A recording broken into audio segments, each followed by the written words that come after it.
Oke, baiklah Nyonya. Urusan kita di sore ini bukan karena tentang buku-buku ini.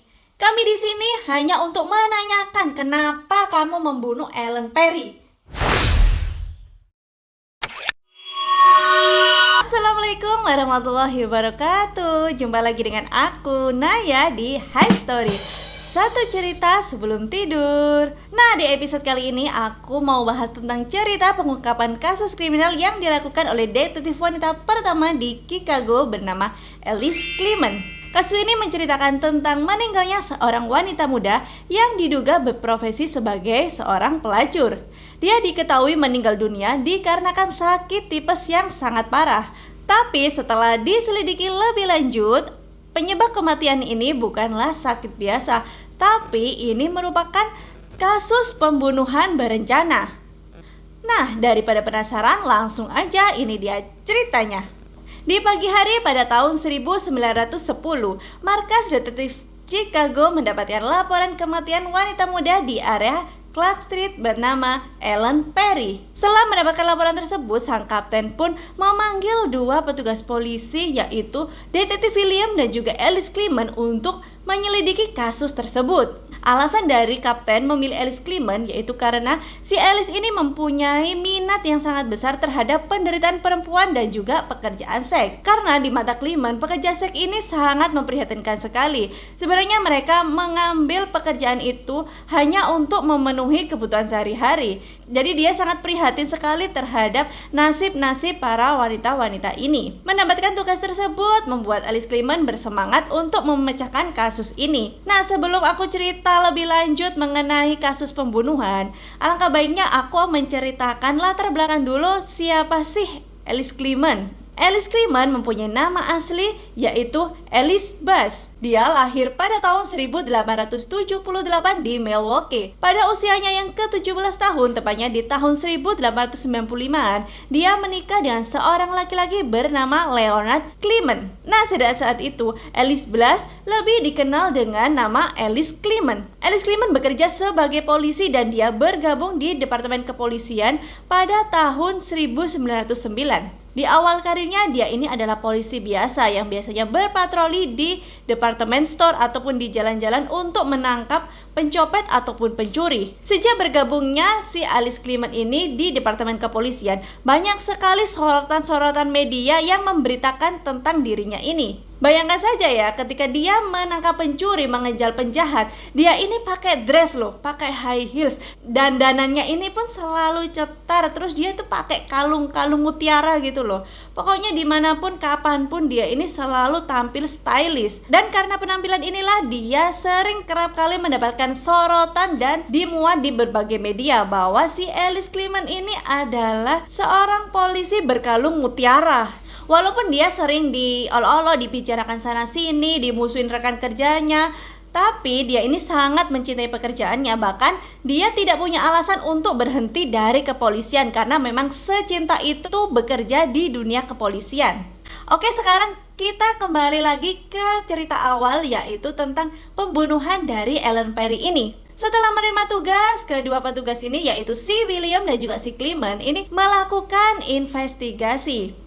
Tempat pertama yang mereka datangi adalah rumah peta tempat Ellen Perry. Mereka janjian ketemuan dengan seorang petugas kebersihan yang memang bertugas di kamar tersebut.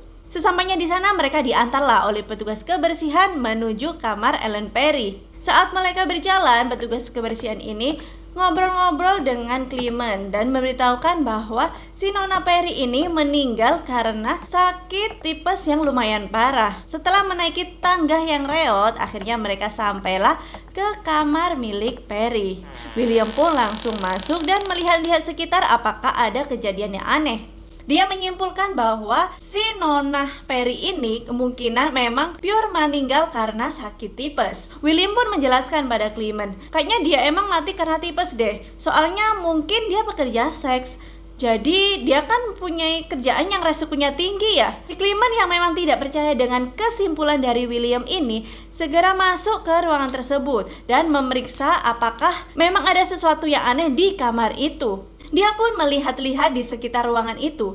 Tiba-tiba dia menemukan sebuah alat musik yaitu dulcimer di sudut ruangan. Untuk informasi aja, dulcimer itu merupakan alat musik kuno yang dimainkan dengan cara dipetik. Ketika melihat alat musik itu, dia pun langsung mengamati dulcimer tersebut. Dia lihat dari atas sampai bawah, terus dia ngamati lah semuanya. Ada yang aneh nih dari sini. Dulcimer ini tampaknya seperti baru, tapi di senar-senarnya ini itu terlihat kasar. Jadi kok kayak aneh, harusnya alat musik yang baru itu kan senarnya halus gitu ya. Tapi ini enggak. Dia mengeluarkan kaca pembesar dan melihat butiran-butiran yang ada di senar tersebut. Loh, apa ini? Kok ada yang kasar-kasar? William, coba kesini sebentar. Ini ada yang aneh ini. Kok di senar-senarnya ini ada butiran-butiran halus? Coba minta tolong dulcimer ini dibawa ke lab. Kita uji nih, kira-kira zat apa yang ada di sini. Dan William pun segera membawa dulcimer ini ke sebuah lab untuk diuji kandungan apa yang telah menempel di senar-senar tersebut. Selama William pergi, si Clement pun masih tetap berada di situ untuk mewawancari petugas kebersihan ini. Bapak, saya mau tanya dong, boleh nggak? Oh iya Bu, silakan, mau tanya apa? Bapak, kira-kira Bapak tahu nggak dari mana dia mendapatkan alat musik ini? Waduh Bu, kalau itu saya kurang tahu ya. Tapi yang saya ingat, saya itu dengar dari kamarnya dia main alat musik ini mungkin beberapa minggu setelah dia datang ke sini, Bu. Jadi Nona Peri ini dulunya dari pedesaan, Bu. Kemudian datang, katanya sih mau cari kerja. Cuma nggak tahu ya, dia udah dapat kerja apa belum. Oh gitu ya Pak. Kalau misalnya Bapak tahu nggak orang-orang yang biasanya ketemu sama dia atau orang yang biasanya datang ke sini lah? Ada sih Bu. Ada beberapa laki-laki. Dia tuh kayak pengusaha gitu. Tapi kayaknya jarang-jarang deh Bu dia kesini. Dari pernyataan petugas kebersihan itu, ada sedikit dugaan kalau memang si Ellen Perry ini dia terlibat dalam pekerjaan seks. Dan Clement pun melanjutkan beberapa pertanyaan lagi kepada petugas kebersihan. Oke Pak, Bapak tahu nggak kalau orang yang emang rutin datang ke sini ketemu sama Nona Perry ini? Yang sering kesini ya Bu? Oh, ada Bu, ada. Ada 3 orang Bu. Jadi yang pertama itu ada dokter. Jadi Pak dokter ini kan semenjak Nona Peri sakit tiap hari datang ke sini Bu. Terus yang kedua ada 2 orang lagi Bu. Ini katanya sih dari badan amal. Satu laki-laki namanya Tuan Grims. Ya Tuan Grims. Nah ini tuh aku kurang suka Bu. Dia kalau kesini tuh suka marah-marah gitu loh. Masa dia tuh ngomel katanya orang-orang miskin yang nyusahin aja. Dia ini hambur-hamburin uang amal aja gitu katanya Bu. Bukannya itu tugasnya ya. Jadi saya tuh kurang suka sama Tuan Grim ini. Terus ada lagi Bu, satu. Ini cewek yang kesini. Jadi ibu-ibu gitu. Dia tuh baik banget, beda lah sama Tuan Grim ini. Dia tuh baik, suka bawa makanan. Pokoknya sering lah kesini nengokin Nona Peri ini Bu. Cuma aku lupa ya siapa ini namanya. Oh oke Pak, oke. Terus ketiga ini apakah mereka bareng-bareng Pak kalau datang gitu? Setahu saya sih mereka itu sendiri-sendiri Bu. Gak pernah sih saya lihat mereka datang bersama. Mungkin saya bisa bilang kalau mereka gak saling kenal deh. Oh oke Pak, terima kasih ya Pak atas informasinya. Nah ketika mendapatkan informasi dari petugas kebersihan ini, si Clement pun mengantongi 3 nama yang diduga berhubungan dengan Ellen Perry. Kemudian si Clement pun bergegas meninggalkan rumah petak tersebut dan menemui William di laboratorium. Berdasarkan hasil dari laboratorium ini, ternyata diketahui bahwa senar-senar dari alat musik ini terdapat bakteri tifoid. Dan di sini William mulai membenarkan kecurigaan dari Clement. Cuma walaupun William ini sudah percaya, dia ini masih ragu nih, benar nggak ya? Ada seseorang yang dengan sengaja memberikan bakteri ini pada senar-senar itu. Dia mencoba berpikir positif nih. Jangan-jangan dia dapat dulcimer ini dari Pegadaian. Dan bakteri-bakteri ini sudah ada nih sejak dulu. Mungkin setahun 2 tahun yang lalu lah udah ada di senar ini. Dan ketika dibeli sama Nona Peri ini, dia kena apes nih. Mungkin ya, jangan-jangan ya. Mungkin ucapan dari William ini ada benarnya juga sih. Karena si Ellen Perry ini kayaknya gak ada potensi ataupun motif apapun untuk dia dihabisin gitu loh. Dia ini kan orangnya udah gak punya duit. Terus di sana itu kan dia masih baru ya. Masih baru datang, otomatis kan teman-temannya atau musuh-musuh kan dia gak ada. Dan dia pun gak terkenal kasus-kasus kriminal kayak gitu. Jadi ya untuk apa dia harus mati?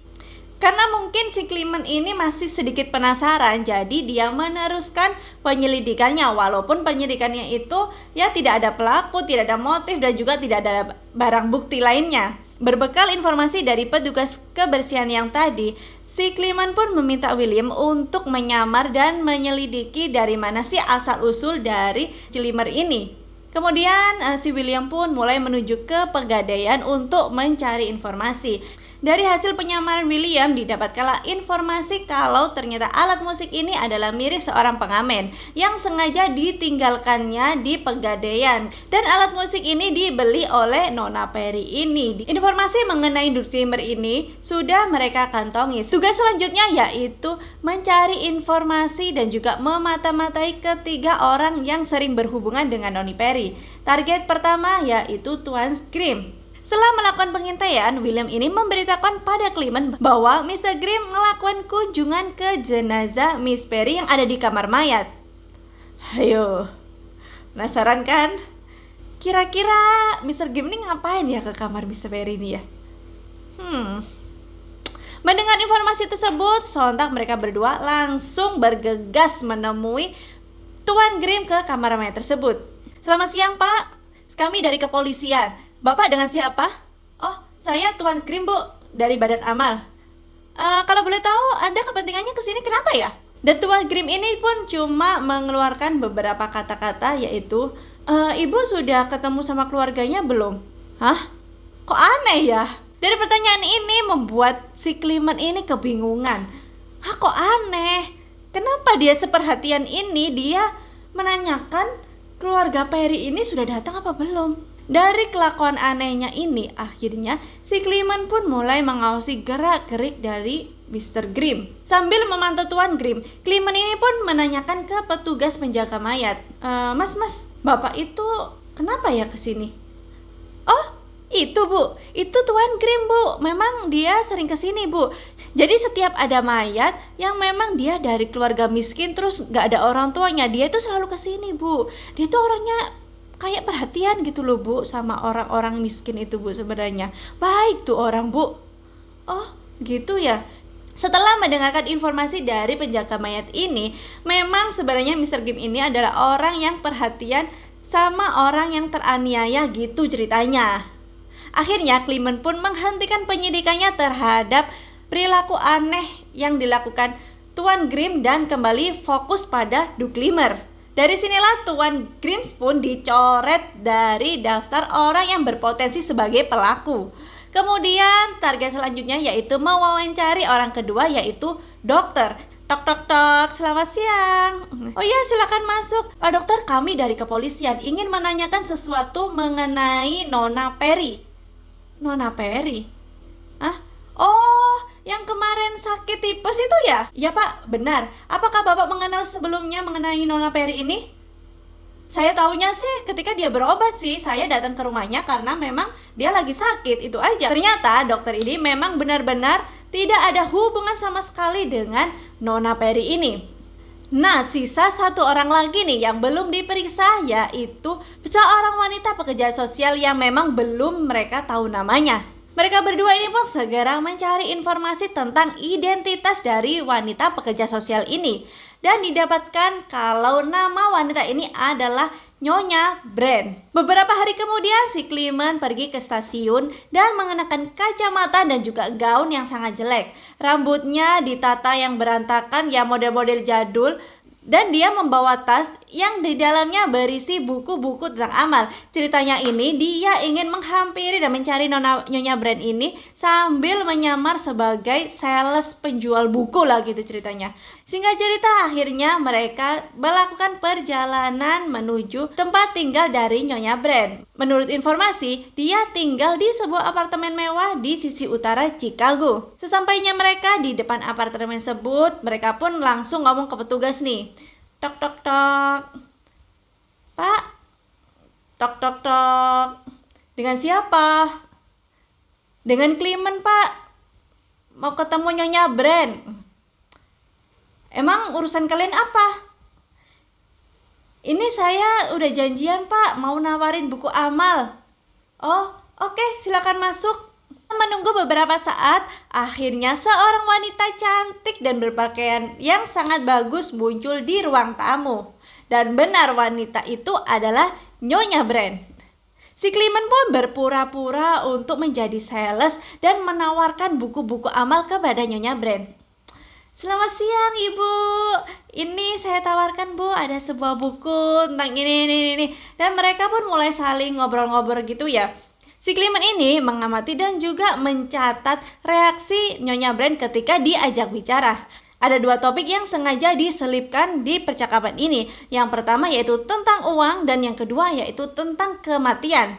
Ketika si Clement mengajak bicara masalah uang, matanya itu kayak berbinar-binar gitu loh Besti. Terus dia tuh semangat, seneng, dan merasa nyaman kalau emang diajak masalah keuangan. Tapi kalau ngomongin masalah kematian, si Nyonya Brand ini langsung gugup, kicep, terus berusaha untuk mengalihkan pembicaraan gitu. Akhirnya si Clement ini mengambil kesimpulan kalau Nyonya Brand sengaja membunuh Ellen karena masalah keuangan. Sebentar. Kan si Perry ini dia nggak punya uang ya, dia kan miskin, terus nyari kerja, kok bisa dia itu dibunuh karena masalah uang gitu loh. Kan si Nyonya Brand ini kaya, kenapa kok demi uang dia membunuh si Perry ini? Kok kayaknya nggak make sense gitu loh ya. Setelah lama berbincang-bincang, lama-kelamaan Nyonya Brand ini merasa kurang nyaman nih dengan keberadaan dari Clement. Mbak Clement, kayaknya saya kurang tertarik deh dengan buku-buku Mbak ini. Saya berubah pikiran deh Mbak, saya nggak mau beli. Mbak pulang aja deh. Cowok ini siapa ya? Kok kalian datang bareng? Setelah mendengarkan pertanyaan Nyonya Brand yang mulai merasa curiga dan mulai mempertanyakan si William ini kesini ngapain gitu ya. Disitulah sikap dari Clement berubah, yang awalnya jadi penjual buku yang baik, yang ramah, yang lemah lembut, menjadi petugas polisi yang memang tegas dan juga keras. Oke, baiklah Nyonya, urusan kita di sore ini bukan karena tentang buku-buku ini. Kami di sini hanya untuk menanyakan kenapa kamu membunuh Ellen Perry. Mendengar pertanyaan itu sontak membuat Nyonya Brand ini kaget dan juga gemeteran. Lalu Nyonya ini pun pingsan. Si William yang melihat itu akhirnya bergerak untuk menenangkannya dan mereka bersama-sama mengangkut dan menempatkannya Nyonya Brand ini ke tempat tidur. Sambil menunggu Nyonya Brand siuman, si Clement ini merasa kok ada yang aneh ya dengan Nyonya Brand ini. Dari tadi ditungguin kok gak siuman-siuman. Si Clement yang mulai kesal ini pun menghampiri si Nyonya Brand ini. Baiklah Nyonya, aku tahu kalau Nyonya ini sebenarnya pura-pura. Dengan tindakan Anda yang seperti ini berarti sudah mengakui kalau memang Anda ini bersalah. Baiklah, sebelum kami membawa Anda ke markas polisi, sekarang saya kasih satu kesempatan. Coba beritahu kami kenapa kamu melakukan pembunuhan ini. Mengetahui kalau triknya ini sudah ketahuan, maka terpaksa dong Nyonya Brand ini bangun dari pingsannya itu dan menceritakan semua alasannya kenapa dia membunuh Nona Perry. Dan inilah adalah bagian yang paling ditunggu-tunggu oleh semuanya. Jadi Ellen Perry ini pernah tinggal di sebuah kota kecil di pedesaan Pennsylvania. Terus keluarga Perry ini termasuk adalah keluarga yang cukup kaya, bisa dibilang kaya raya ya lah. Tapi setelah kematian ayahnya, yang tersisa dari kekayaan hanya sebidang tanah yang tidak berharga di Colorado. Karena usia Perry pada saat itu masih belum cukup umur ya untuk mendapatkan hak-haknya atau mendapatkan wasiat itu, maka status kepemilikan tanah tersebut harus dipegang oleh walinya yaitu Nyonya Brand. Ayo, mulai terbuka. Nah, ternyata si Nyonya Brand ini adalah bibi dari Nona Perry. Nah, antara Nyonya Brand dan juga Perry ini, mereka itu tidak pernah ketemu sama sekali. Sejak ditinggal ayah yang meninggal ini, dia hidup sebatang kara. Akhirnya untuk melanjutkan hidupnya, dia bekerja sebagai pelayan di rumah orang kaya. Nah, pada saat bekerja jadi pembantu ini, dia itu nggak tahu kalau sebenarnya dia masih punya sebidang tanah yang ada di Colorado ini. Kemudian suatu hari dia lagi bersih-bersih rumah nih. Dia membersihkan dokumen-dokumen milik almarhum dari ayahnya. Di sana dia menemukan sebuah dokumen surat warisan yang berisi bahwa si Nona Peri ini masih punyai warisan sebuah tanah di Colorado itu. Dan ini kan ada angin segar ya buat dia. Waduh, aku masih punya warisan nih. Aku masih punya tanah, aku bisa menjualnya dan aku bisa melanjutkan hidupku. Dia pun segera mengirimkan surat kepada bibinya, yaitu Nyonya Brand ini, meminta supaya menjual tanah tersebut dengan harga berapapun lah. Karena kan dia ini lagi butuh duit ya, jadi ya udahlah dijual aja berapapun harganya. Mendapatkan surat dari keponakannya ini, Nyonya Brand pun mulai menawarkan tanah yang ada di Colorado tersebut. Awalnya sih dia baik ya, ingin menolong keponakannya dengan menjual tanah tersebut. Tapi di sini ada sesuatu nih. Pada saat dia menawarkan tanah tersebut, ada seorang yang memberikan informasi nih. Loh, Bu, kok tanahnya dijual ya? Gak sayang? Lah kenapa sayang, Pak? Loh, tanah ini kan ada kandungan emasnya, Bu. Ibu gak tahu ya? Kalau misalnya ibu jual tanah ini ke pemerintah, mahal loh harganya loh. Mendengar informasi tersebut membuat Nyonya Brand ini kaget dong. Ternyata beberapa tahun sebelumnya telah ditemukan emas di jalur Colorado, tepatnya di atas tanah peninggalan ayah Peri ini.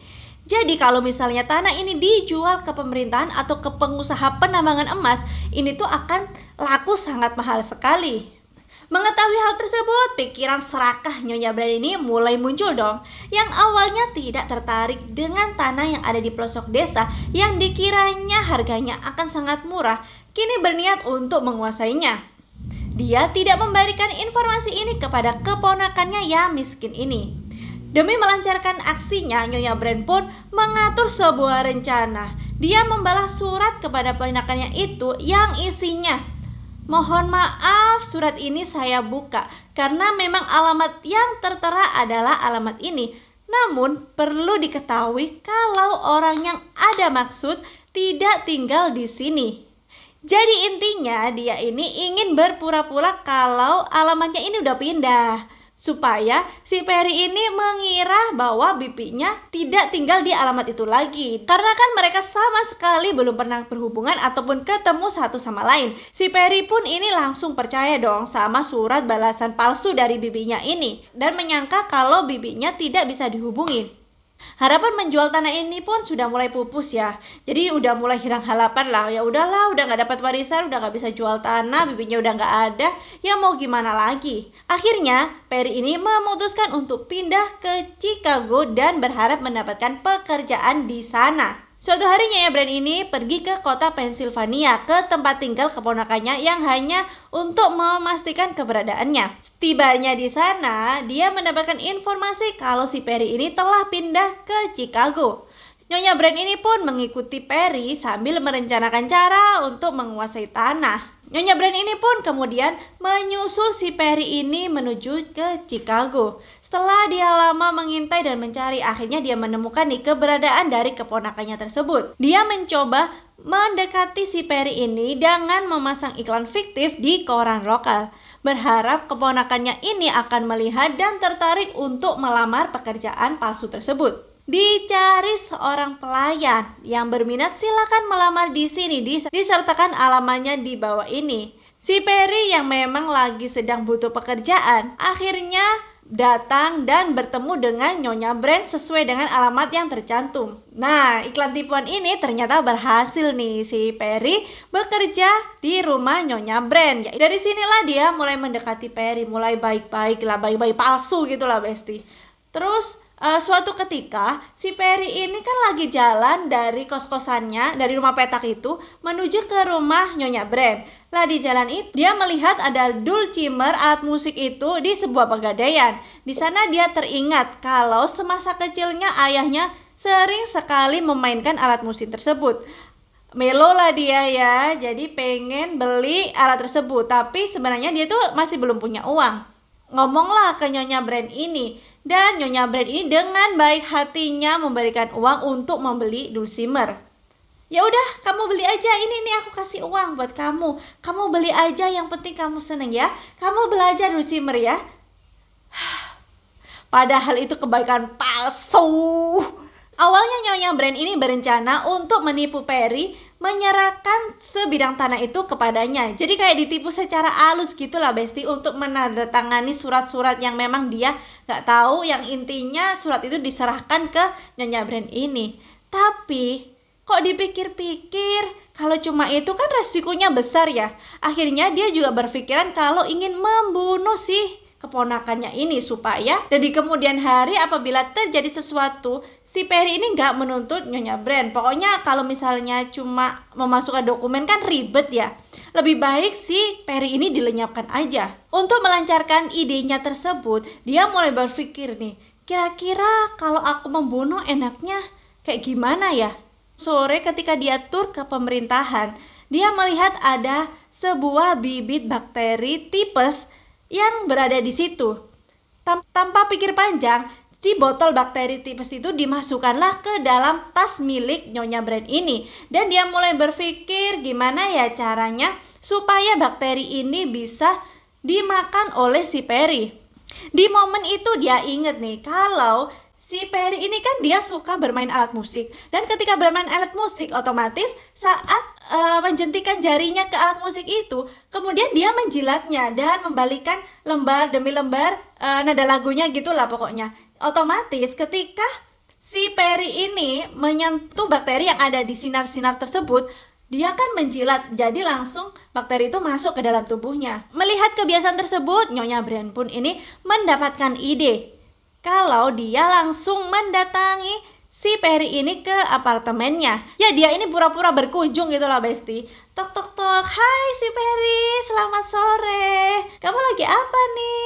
Oh Nyonya Brand, oke silakan duduk. Perry, aku kok merasa haus ya? Kamu punya minum gak? Oh iya sebentar Nyonya. Aku akan ngambilin minum dulu ya sebentar.